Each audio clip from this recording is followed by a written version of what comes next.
Our next presentation,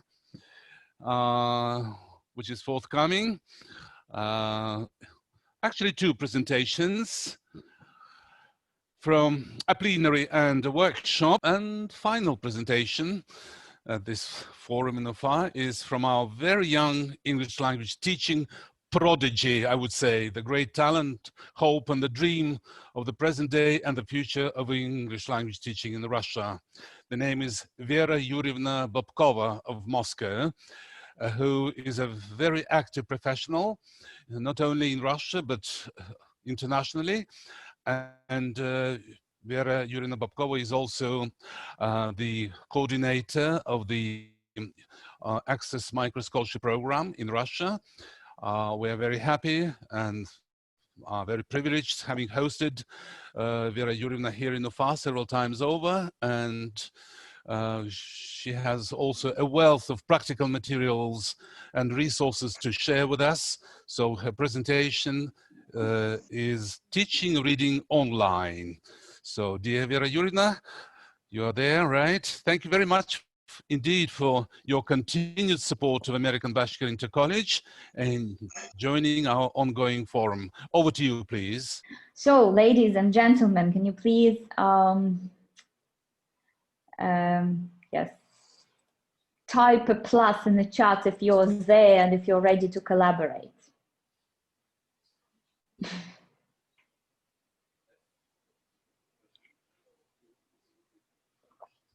Hi. Right, fantastic.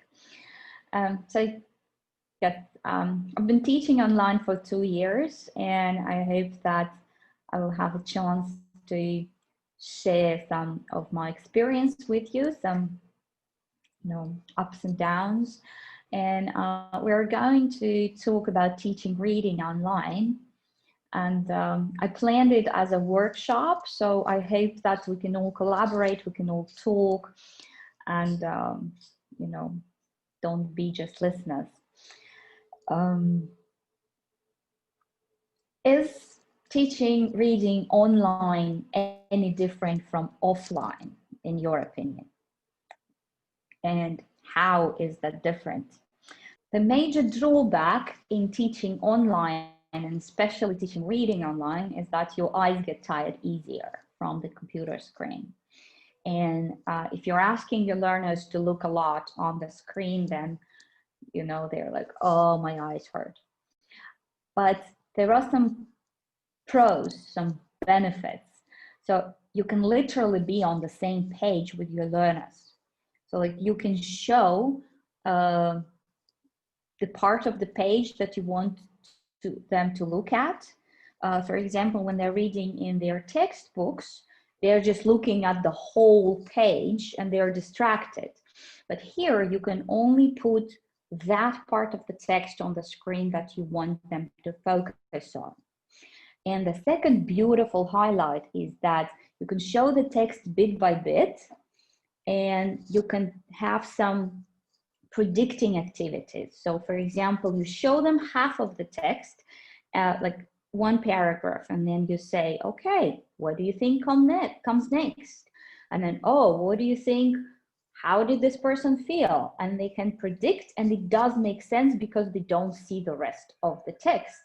Whereas when you work with a textbook, they see the whole text at the same time, and it's like, doesn't make sense when you're asking them like, oh, what do you think? They see the text and they know what is happening next. Okay, I'll look at the chart now. Yes, Irina saying that it's also easier to switch between the resources, exactly. So instead of numerous handouts, you can just have it all on one screen.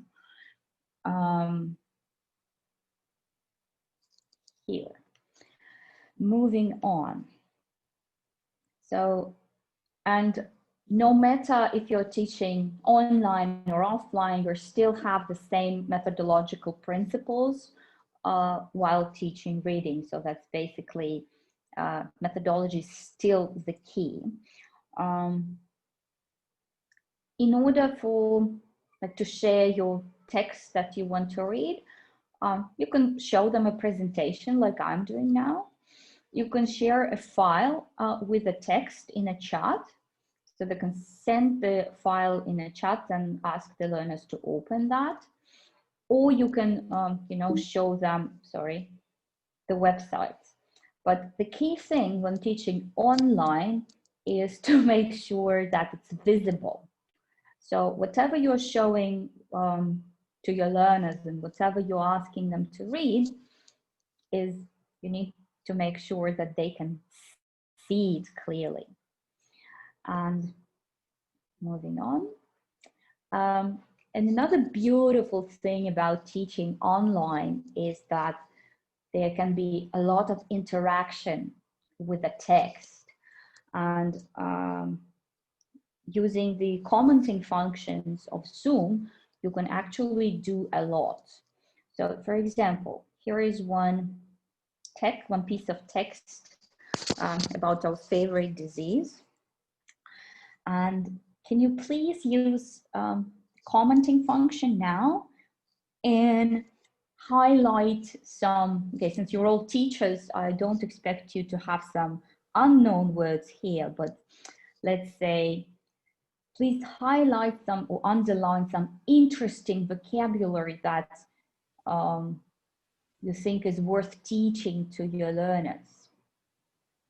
Yep, looks like Irina knows how to comment. So in Zoom, there is this commenting thing. It's on top of your screen. If you look at настройки просмотра, then you click комментировать. You can comment like that. Okay, so please underline the vocabulary which might be interesting for your learners.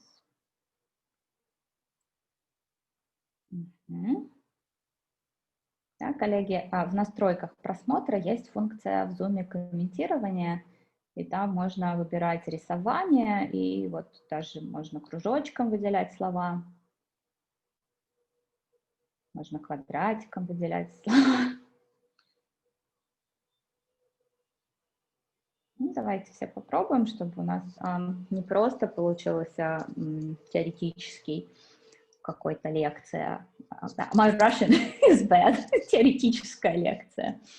Ага.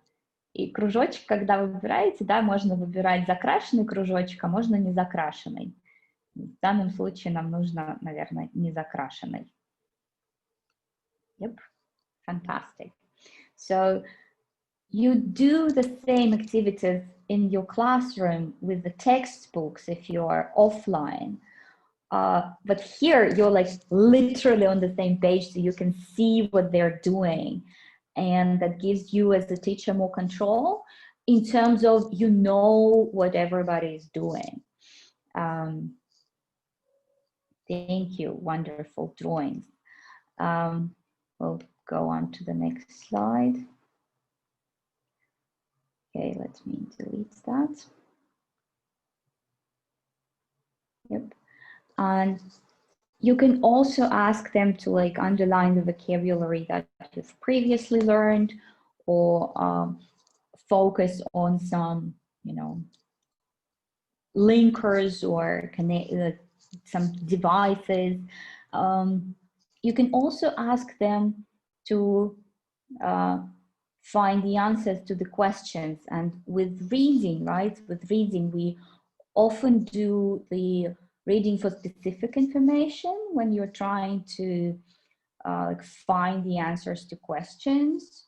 So can you please find the answers to the questions in this short text and underline the answers? This is a piece from a lesson that I did recently with my teenage learners.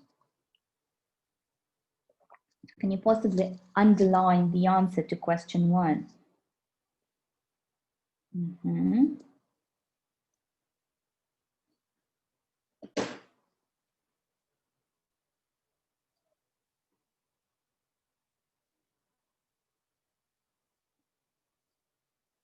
Okay, What about question 2?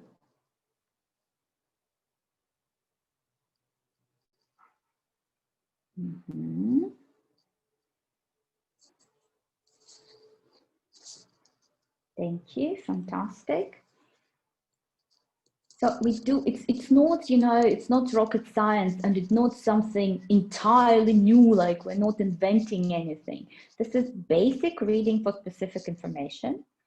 But I really like doing this online because you can easier demonstrate how you find the answers, like where is the answer exactly. And like, I feel that my teenage learners have greatly benefited from this type of work. Thank you. So I'll clear the notes now. And what I was going to show you today is how to do jigsaw reading online. And I was hoping that we could do it as a workshop, but we'll try to have some discussions. So jigsaw reading. So in offline class, or a real class, what is jigsaw reading? Maybe somebody can speak up and explain this idea.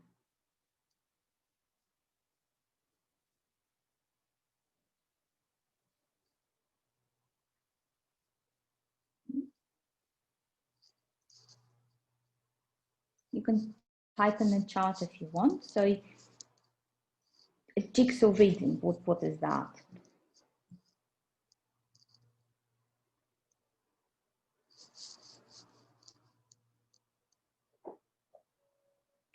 Okay, so I'll ask another question. If you don't know what a jigsaw reading is, type a minus. And if you know what that is, type a plus. Reading for gist is something else. It's jigsaw, like jigsaw puzzle.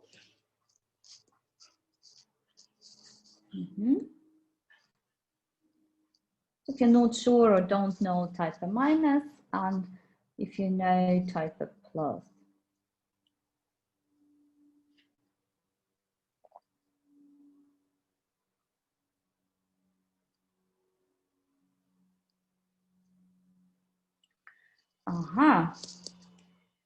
Irina told us that it reads some particular extracts. And this is actually very, this is what it is. So a jigsaw, like puzzle, right? In Russian, we have this word puzzle. Когда картинки собираете по кусочкам, так тык-тык-тык, and then you get a full picture.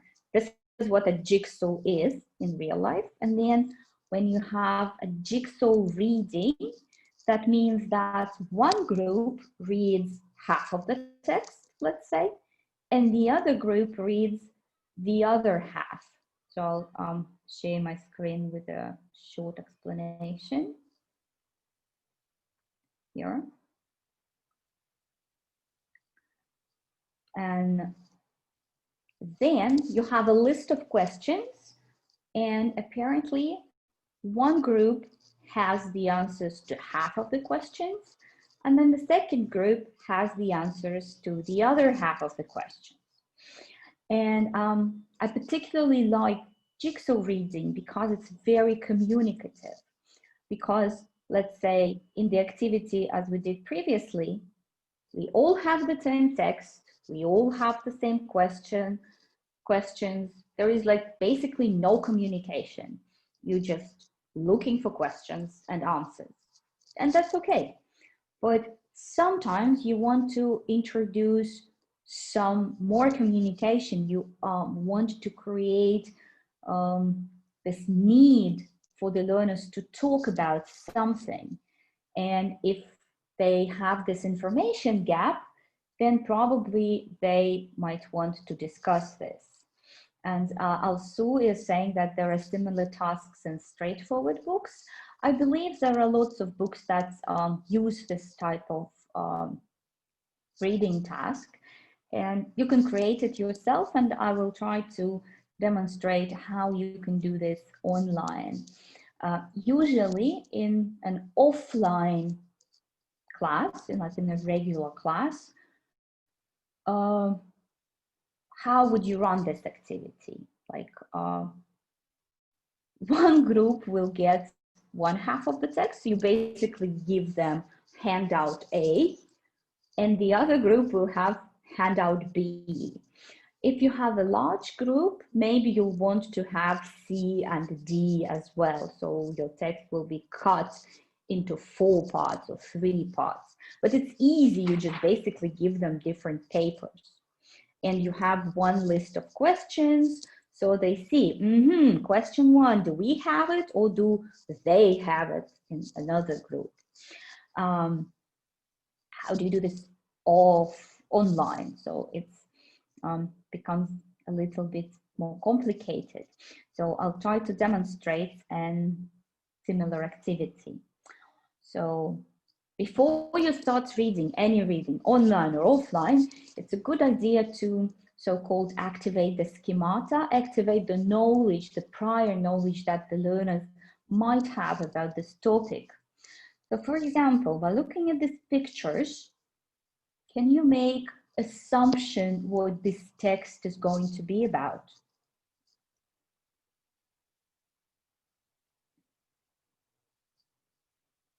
Type in the chat, please, your guesses, or speak up, whatever is more.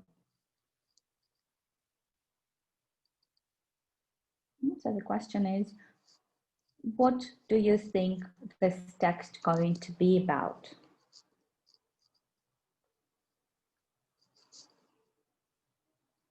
Right, shopping lists, possibly.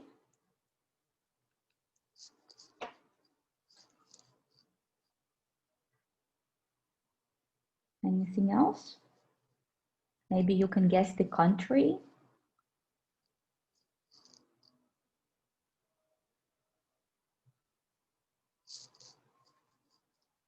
Canada, yep.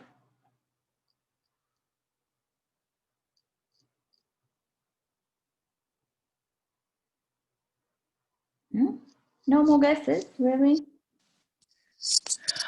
Maybe it is connected with the coronavirus pandemic. Could be, yes. Okay, so but at least we have a guess that it's going to be about Canada. All right, and then according to the logistics of the jigsaw reading, I would split you into groups. And we have Rosella, I'm not sure how to put the stress. It might be about short messages or written messages. Yes, it could be, we'll see. And according to the logistics, I would split you into 2 groups, and I'll give one half of the text to one group and the other half of the text to the other group. And usually in Zoom, you would have the breakout rooms, and you can literally put people in one group and in the other group so that they could collaborate there. So I'll try to do it as a lecture. I'll put the questions into the chat here. So this will be the questions to the whole text. And so basically, to run this activity with the whole class, I create 2 Google documents. One with one half of the text and the other with another, the other half of the text. So you see group A and group B, and I copy the questions here. So the beauty of Google Documents is that you can share them by sharing a link, and people can like type in here, so they can edit the document. So I would normally send one link like to group A and the other group, or the other link to group B. So unfortunately, I can't do it now because we don't have breakout rooms. So I don't know what to do. I can give you the links to the text here. So this is link A. Can you all please open that?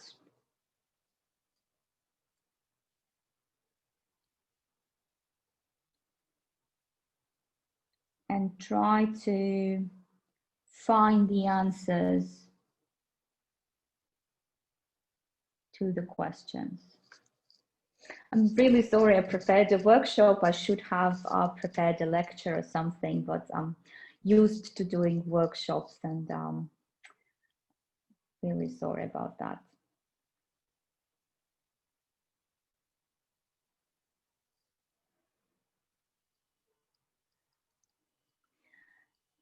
So basically, let's do it the following way. Then, if we were doing this in groups, group B would get the other link, and then they would work collaboratively using Zoom breakout rooms. And then I would regroup them and they would collaborate and find the answers. When they're back, we would discuss the answers together. So the point is that your life becomes more interactive. What I can also share is that for reading, you want to use you might want to use texts from your textbooks, and sometimes you want to bring in something up to date, something topical. So I'll share some tools, some websites where you can find the texts adapted to different levels. So for example, there is this website that I love using called Breaking News English, and my example is taken from there. And in Breaking News English, you can basically find text, the same text in 7 different levels. So you can take one article and have it in 7 different levels. And there is also the audio that goes with each text. And it has British pronunciation, American pronunciation, and different speeds.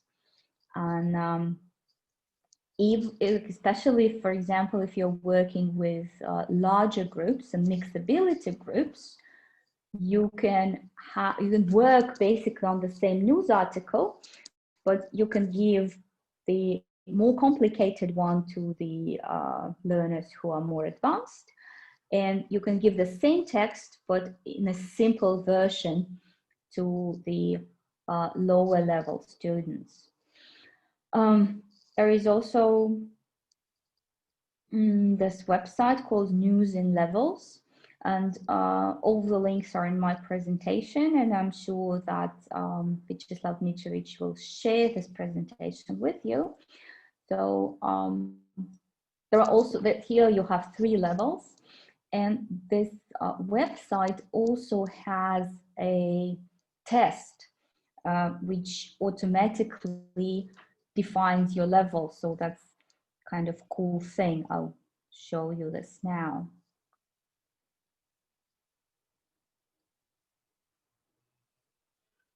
Just a sec. I'll turn video on. So here's the website, and if you click on test, you can quickly, I mean, it's not super accurate, but at least to understand like where your learners are. So it's a nice way of, understanding their level. Just a second, we'll come back to the presentation.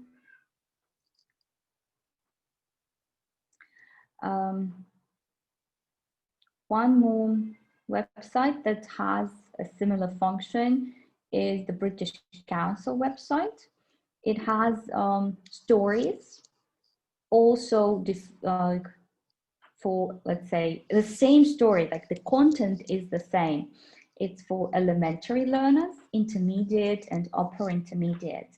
So you can work with the same content, but using different texts, and that's quite a nice thing to do. And it also helps a lot with different levels.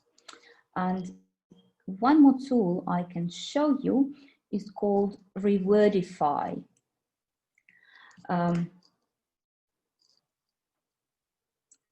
So Rewordify, it helps you to make the text easier. So here's what it looks like. It's like a window where you can insert the article. So for example, you want your learners to be able to read the news. So you can might want to go to BBC website and, you know, find any article, copy the text. So I'll show you. And usually in real news, the vocabulary is quite challenging. So you copy this text, come back to Rewordify, enter the text, click on Rewordify text, and what happens is that the website makes the text easier. And then you click on those yellow highlighted words, and it gives you the original version. So like money-based effect originally was economic impact. So you see, you help the learners learn more complicated vocabulary in context. So has caused originally was has prompted, and so on and so forth. Like strengthen in the original article is intensify. So what and the thing is that Rewordify, it also generates some activities. So you can go to learning activities and it will make a bunch of different activities for you and your learners to remember complicated words. And the website helps you to teach news and teach complicated texts. So that's basically it, because I really I originally planned a workshop that would have taken a longer time. So I'm sorry it's short. Feel free to ask me some questions if you have any. Yes, good. We're having some time to ask questions of Vera Yurievna. So please, yes, questions? Okay, I guess. Comments, please. Do you agree with the ideas that Elena Yurievna has discussed? Do you think they are effective? Irina Vladimirovna, what do you think? Well, it's hard to figure out until you've tried. And yes. Thank you very much for some useful links. I've made screenshots and I think I'll use them. Thank you. Yes, thank you, Irina, for. Thank you, Irina. Thank you for yes. even being in hospital. Irina is very active. Good. That's the spirit. We really appreciate it, Irina Vladimirovna. Good. You know, Vera Yurievna, Irina Vladimirovna is your great admirer as a professional. She quotes you every time we sit down to discuss methodology here. So she's following you everywhere you go with your presentations. Okay. Irina Vladimirovna, are you there? We have a question from Rustam in the chat. Okay. Рустам спрашивает в чате на русском, как достичь такого уровня английского, чтобы можно было общаться на нем как на родном. Рустам, спасибо, конечно, это очень льстит. Ну, я жила за границей 2 года. До этого я училась на Алтае в маленьком городе Бийске, но Сейчас я постоянно изучаю язык. Я раз в неделю занимаюсь носителем языка, еще посещаю дополнительные занятия. Ну, то есть, несмотря на то, что у меня C2, я все равно каждую неделю работаю над языком. Wonderful, wonderful. That's the strategy, dear colleagues, to have English language speaking sessions with native speaker instructors. Is that right, Vera Yurievna?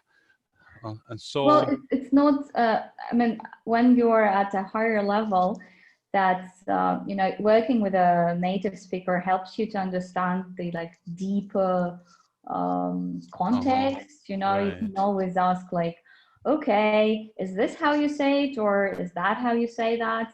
And I mean, I'm not saying that only the native speaker can help you perfect your language, but it definitely helps at higher levels.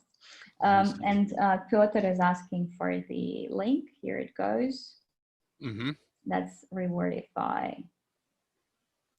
Vera, thank you very much for your workshop, for your great workshop. Well, you know, we haven't happen as a reading in Access program so far, but with your great tips, we will do it for sure. Thank you very much.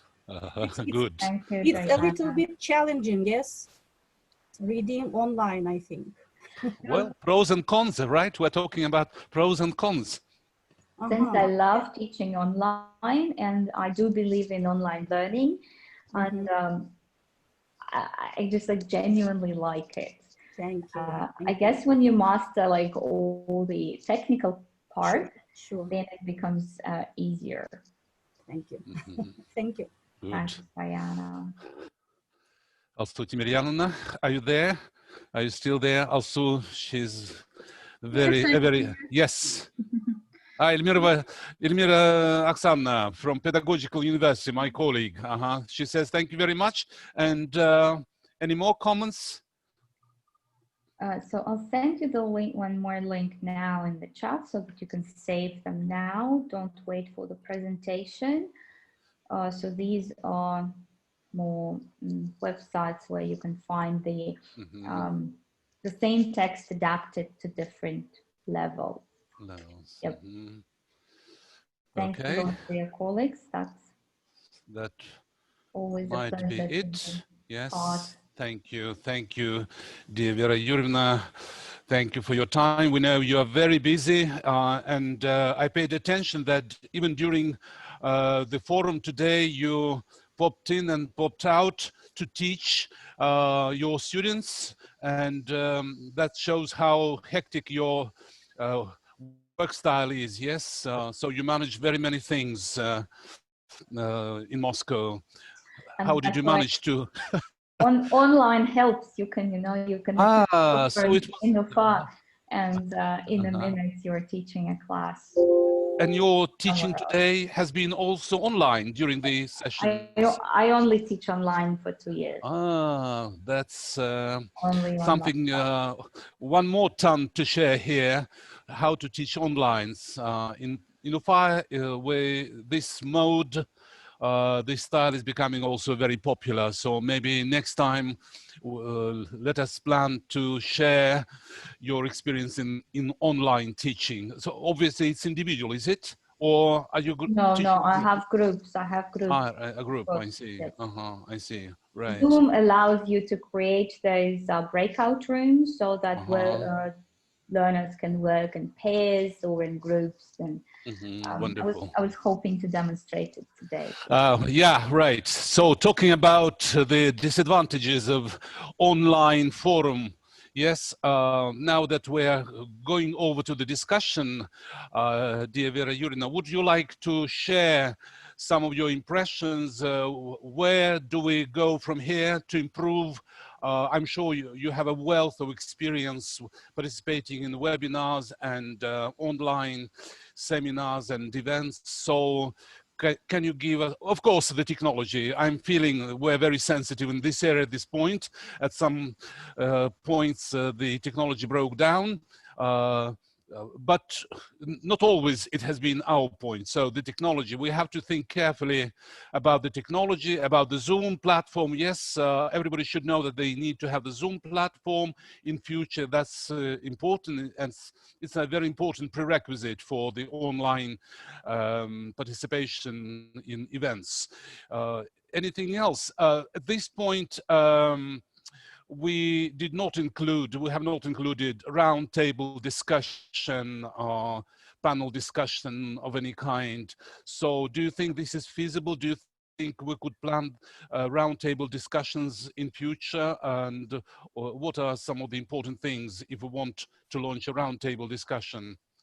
I believe this is the most valuable thing, really, being able to talk to your colleagues and to be able to share those experiences, to be able to see the faces of those people, because you are the ones who are investing in their professional development. And I heard, I think Peter mentioned that it's great that you've been here for the whole day, developing yourselves. And I believe this is very valuable. This would be very valuable if we were able to talk in mini groups or larger groups. And like the previous speaker, I'm sorry, I don't remember the name, but he also mentioned that we need not to be afraid of talking and of making mistakes. It doesn't really matter if you as long as you have this message, you put this message across.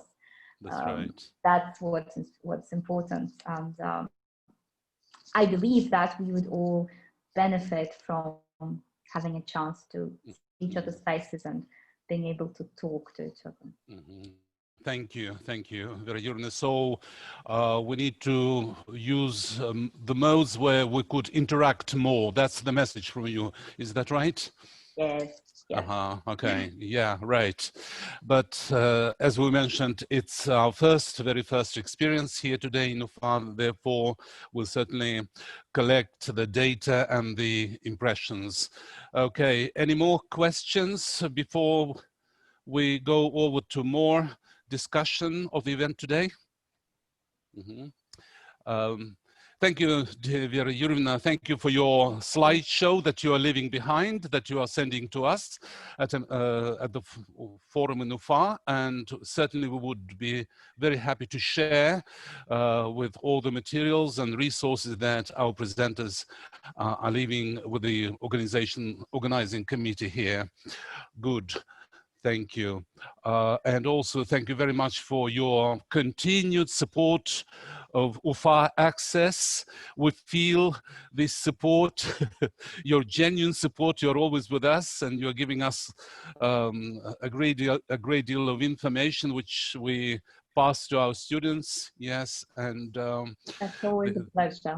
Always a pleasure. We will thank you for the projects. The forthcoming project is I Travel, yes, which is being launched right now by the Access Coordination Group in Moscow and some other exciting events. So we would be very happy to participate. And we're hearing there is going to be the graduation ceremony online. Yes, Access Program graduation ceremony in December. I understand. Is that right? Yes. I guess so, but I guess that's right. We're looking forward to that. Right. But by the way, the question is, how big is your Access group in Moscow? I guess we should not discuss this during this. I see. So inclusive discussion, right? In group. Okay, good.